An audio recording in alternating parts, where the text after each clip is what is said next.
এখানে আমি স্পষ্ট বলতে চাই, এত বছর ধরে কোনো চাকরি স্থায়ী হয়েছিল? আমি তোমাদেরকে অলরেডি বলেছি, ধীরে ধীরে সবাইকে আমরা করতেছি।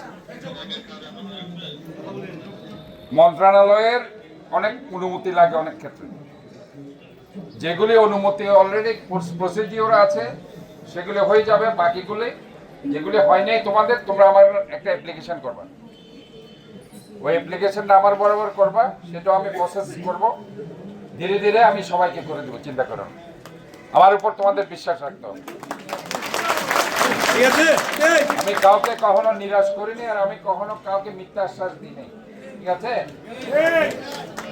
আমি চাই, আমি জনগণ থেকে মেয়র হয়েছি, আমি এখানে কেউ আমাকে চাপিয়ে দেয় নেই।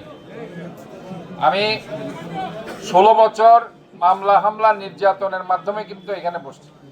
টানা তৃতীয়বার অর্জন করেছে দেশের সেরা সুপার ব্র্যান্ড স্বীকৃতি বসুন্ধরা টিস্যু। রাজপথ থেকে আমি মেয়র হয়েছি, কাজে আমি তোমাদের পালস আমি বুঝি। তোমরা খুব অসহায়, তোমরা দুস্থ, তোমরা খুব কষ্টে আছো, সেটা আমি জানি।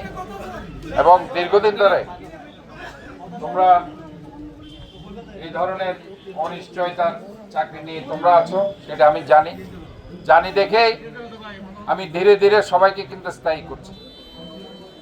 এবং আমি তোমাদের জন্য বন্দর থেকে এখন টাকা চাচ্ছি, এটা জানো তো। আমি বন্দর থেকে যে ট্যাক্স খুঁজতেছি, শুধু তোমাদের এই চাকরি স্থায়ী করতে যে টাকা লাগবে সেটা আমাকে দিতে হবে। এই জন্য একটু ধৈর্য ধরতে হবে। আমি পর্যায়ক্রমে যেগুলি এক কথা বলবো, আমি চলে যাব, কোনো কথা বলতে পারবে না। আমি যেটা বলছি